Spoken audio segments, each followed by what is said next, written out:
তৃণমূলে যাওয়াটা একটা দুর্নীতিগ্রস্ত দলে যাওয়াটা পশ্চিমবাংলার মানুষ এটা ভালোভাবে মেনে নিতে পারছে।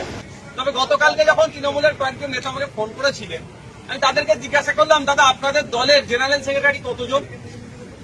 তিনি আমাকে অকপটে উত্তর দিলেন, দাদা এটা আমার পক্ষে বলা সম্ভব নয়, কারণ কখন কাকে বসিয়ে দেয় বোঝা মুশকিল।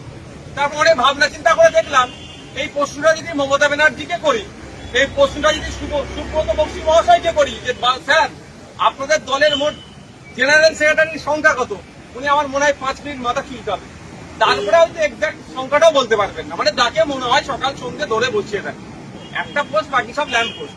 শওকত মোল্লা সাহেবের এখন অস্থিরতা বাড়বে, কারণ যে কাসেম ভাই সাহেবের সম্পর্কে, ভাইজান সম্পর্কে শওকত মোল্লা এতদিন আক্রমণ করেছে, বাই ডিফল্ট ডেজিগনেশন অনুযায়ী কাসেম ভাইজান শওকত মোল্লার অনেক ওপরে বসছে।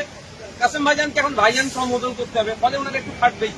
দেখুন আপনারা অন্য রাজনীতি দলে গেছে, আমি তৃণমূলের কংগ্রেসের চরম বিরোধী, বিজেপি চরম বিরোধী, খুশি হওয়ার প্রশ্ন আসবে কেন? তবে হ্যাঁ, রাজনৈতিক ভাবে আমি তাকে স্বাগত জানাবো, রাজনৈতিক ময়দানে রাজনৈতিক ভাবে মোকাবেলা করার জন্য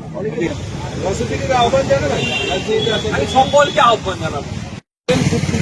তৃণমূল কংগ্রেসের সাধারণ সম্পাদক হলেন, আপনার পারিবারিক সম্পর্ক রয়েছে। দেখুন, ডেমোক্রেসিতে অংশগ্রহণ করা, ভোটিং সিস্টেমে অংশগ্রহণ করা, ইলেকট্রাল পলিটিক্সে অবশ্যই দরকার বলে আমরা অনেক আগে থেকেই রাজনীতির ময়দানে এসেছি।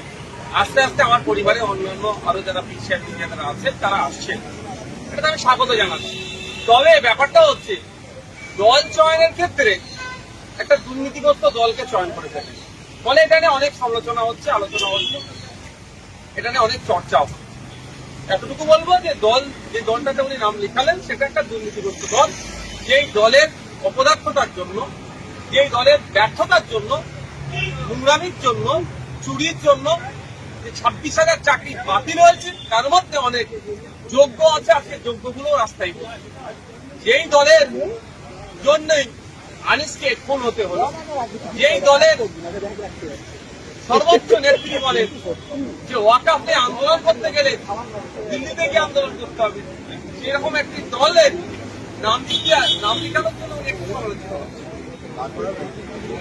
প্রকাশ করছেন খুব ক্যানিংয়ের বিধায়ক শওকত মোল্লা, তিনি বলছেন যে বাতিল করতে কখন কি বলেন বিভিন্ন এবং এদের মনে হয় খুব বেশি রুজি রোজগার। আমাদের বিধায়ক তৃণমূলের কিছু বিধায়ক নেতারা আছে, সৌজন্যতার সম্পর্ক আমরা রাখি, আপনারা জানেন ভালো করে। সেই ক্ষেত্রে মাঝে মধ্যে